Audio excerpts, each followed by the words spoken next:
My friends, welcome to a new Heat Miser video. It is the 6th of March 2024, and the old school RuneScape team just released a new blog post. This is the PatchWatch, Jagex PatchWatch that is, and thank you for checking out the video. Check out the links in the description for all my socials, including the Twitch stream, and please, if you want to subscribe and help me on my road to 1,000 subs, I'd appreciate it so much. Shout out to the live studio audience watching right here, right now. We are going to be going over this quick little blog post. I've already scrolled through it, and I have seen some things on Reddit that have very much interested me. One thing in specifics that we'll get into. Without further ado, let's read through the blog post. This week brings some much requested QOL changes. The collection log. The first patch of changes improved the collection log. You can now use the search option within your collection log to click on results and view more information. So this is actually pretty nifty. I didn't know they were doing this, but I like that. I have searched up, I don't know where I'm going here. I have searched up collection log bosses like Barrows Brothers or whatever. I've searched up bosses in the past, and I like to click on. I like the idea that you can now click on it and see more information. You can also click on category names to navigate and easily return to the main page, which should vastly improve the collection log experience. Cool. Next, we're heading to the Ferox Enclave for some last man standing changes. Firstly, we've increased the damage from standing in the fog for too long. This is good for people that just like hide in the fog and try and outlive people, I guess. We're also, I don't do a lot of LMS. Well, I have done some in the past, but not any recently. I don't know how crazy that's gonna... well, let's read more. First, we're also introducing Greater Fog, which takes effects from 2 minutes and 30 seconds into a game. Any player who falls more than 16 tiles behind the fog will take even more damage than usual. So they're just trying to, I guess, speed up the games and mitigate people from just out eating and hiding in the fog. Which I'm not sure if that was an issue. But nevertheless, I guess it's good that they're, I guess, making the game, they're like addressing the game mode and trying to keep it clean and polished and fast paced. After 2 minutes and 30 seconds in the game, the Greater Fog will activate and you will be warned about how far away you and the fog are from the safe zone. If you're closer than the fog or on the same square as the fog, you'll take no damage. If you're less than 16 tiles into the fog, you'll take 1 to 3 damage every tick, ramping up over 6 ticks. However, should you fall more than 16 tiles into the fog, you'll encounter Greater Fog, which can stack up to 10 damage every other tick. And note that consecutive hit tracking is not reset upon entering Greater Fog. So if you're already in the fog for 6 ticks, you'll instantly start taking 10 damage. Yikes. That does sound pretty brutal. Do not want to get caught in the Greater Fog, by the sounds of it. After 10 minutes in the minigame, the fog mechanics will match their current behavior. Let this be a warning to all you sneaky folks who like to hide in the fog. It's time to get out there and face your enemies head on. Cool. Alright, next thing. That's cool. I don't do a lot of LMS, but I, plan to dabble in it more in the future. I do enjoy it.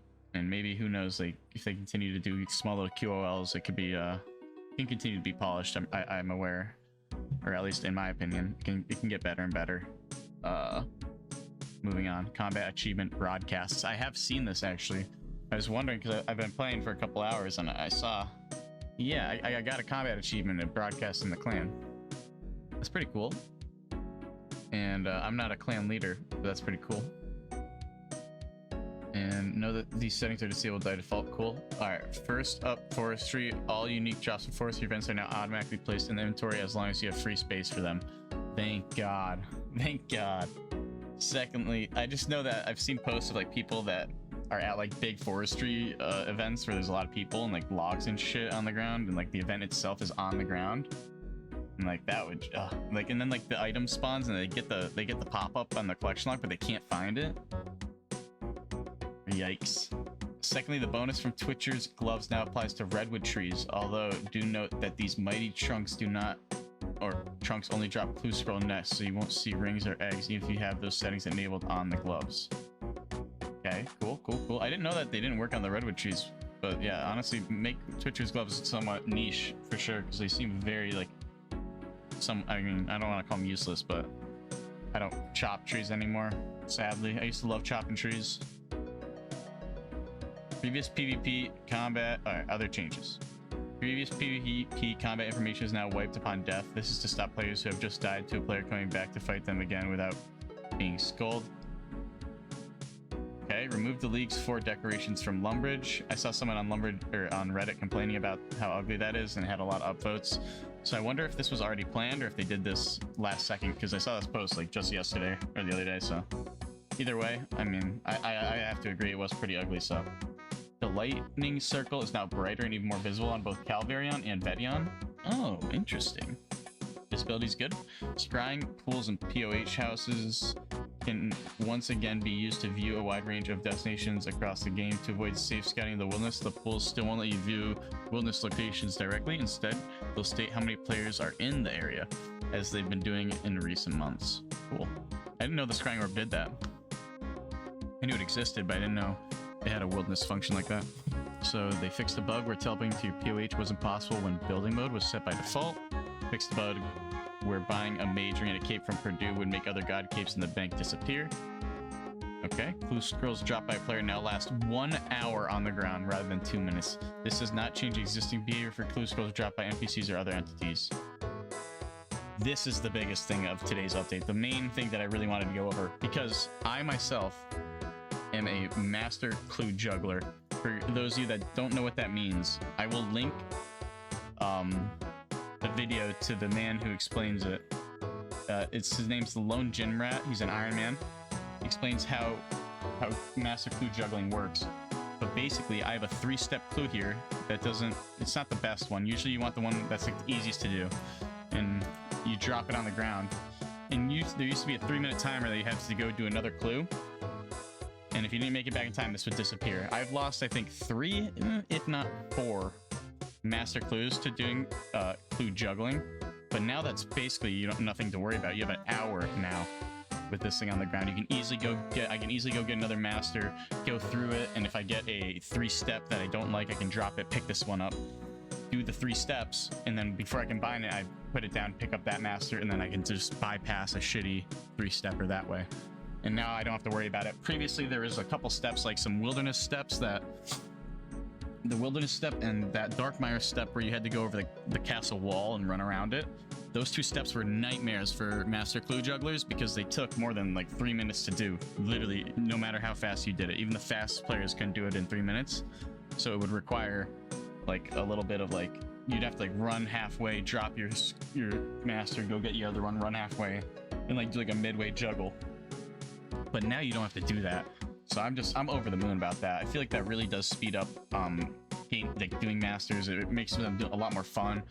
Because one of the worst things about masters and completing them are those 3-steppers, those really long 3-steppers. Go in the wilderness, go down that hole with the pickaxe and a lockpick and runes on the regular spellbook for, you know, whatever, the enchant, whatever, you know what I mean? Like, there's some really bad master steps, so I'm glad that they got rid of them. Or you can bypass them with master juggling, and now I think you're gonna see a lot more people doing that because it's so viable. And now you can, like, say you have an elite and your boys are trying to raid, now you can just drop the elite instead of having to worry about not getting an elite, and you can like juggle multiple elites now outside like raids, and then when you're done with the boys you can pick them up and like do them one at a time. There's so much time, like an hour is just so long. Very big buff, very big buff. And I'm so glad. I'm glad they didn't like pull it or whatever. They just said, boom, quality of life. They know, they have the finger on the pulse of the community, and they know we'd like that. So awesome. Mwah. Man, I can't even. So yeah, go check out that link in the video if you want to learn more about master clue juggling. Lone Gym Rat goes into it like crazy deep detail, way better than I ever could. And it makes masters a lot of fun to grind out and do. If you don't like those 3-steppers, there's a way to get over them. Like, so go check out that video in the description if you want to do master clue juggling. All right, so now you are now told if you would have gotten a clue but didn't because you already had one.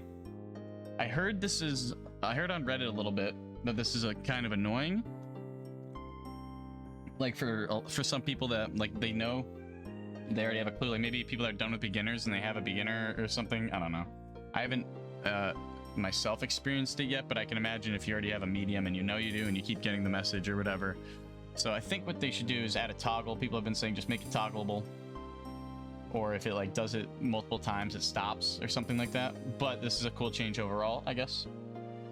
Decent, you know, for people that don't want to that don't know they have a clue already. It lets them know. And now added a new line in terms and conditions outlining our privacy policy.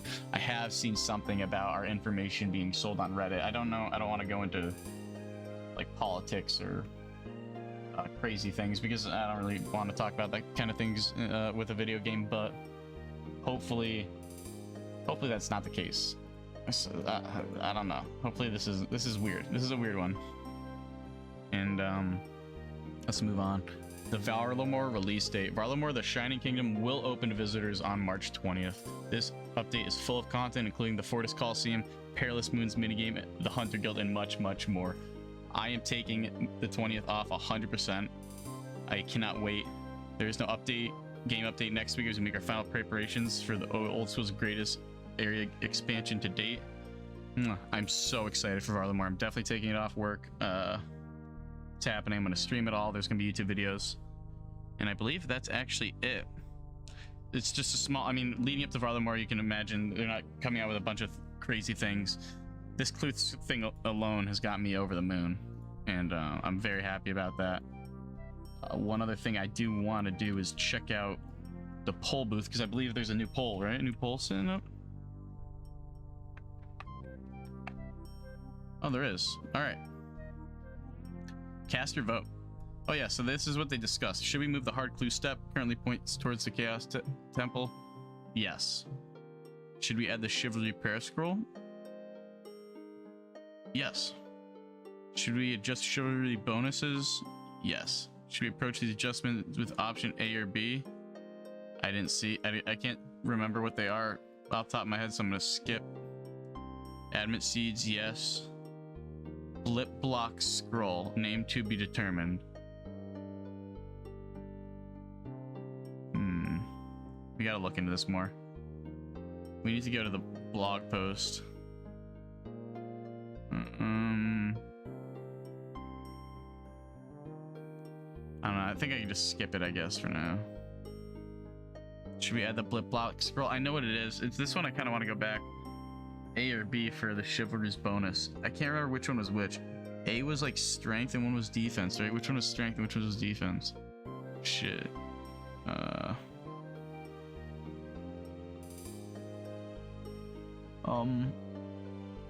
I think it's in here.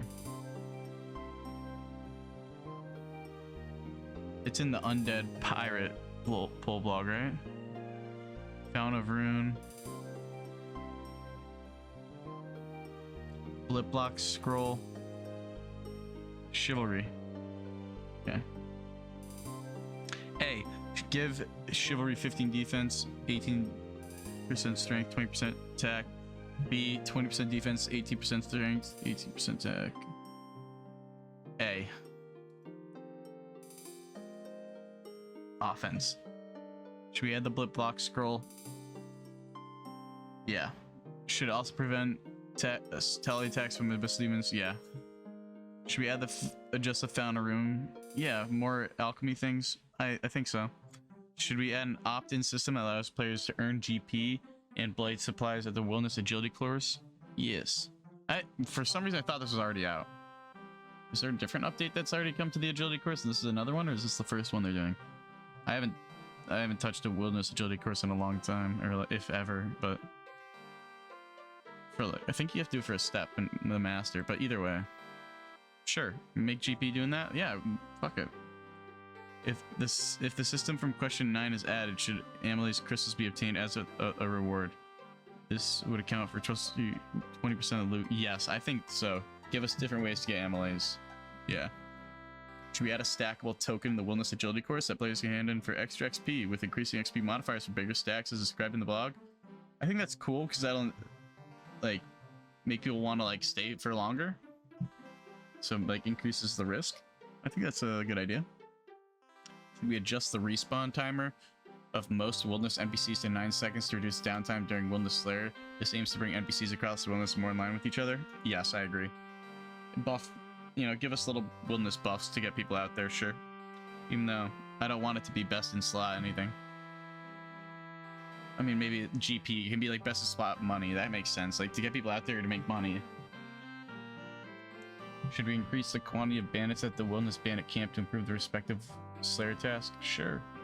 Should we increase the quantity of rogues? Sure. Increase the quantity of dark warriors? Sure. Even though I kind of like how the wilderness feels like empty and dead at parts, but they're talking this. These are POIs, places of interest already that have characters, so they're just more characters. More Yanku, sure. More Hellhounds, more Jellies, more Ice Giants. Adjust the furniture. To allow players to place a Dwarf multi-cannon? Yeah. Should we improve the drops of the bandits?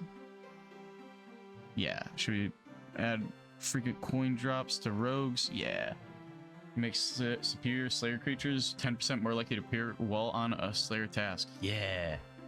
And last but not least, question 24. Should we allow players to move more easily purchase multiple imbued god capes for 250k GP costs as described in the blog?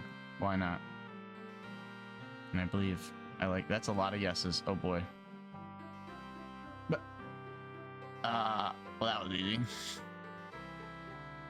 Hey man, what can I say? I think what they're doing is good over there at Jagex. Oops, I had this monitor thing open. Sorry, that was for the main screen monitor. But yeah, that's all I really wanted to go over for the blog post update. Like I said, the clue to scroll thing's awesome.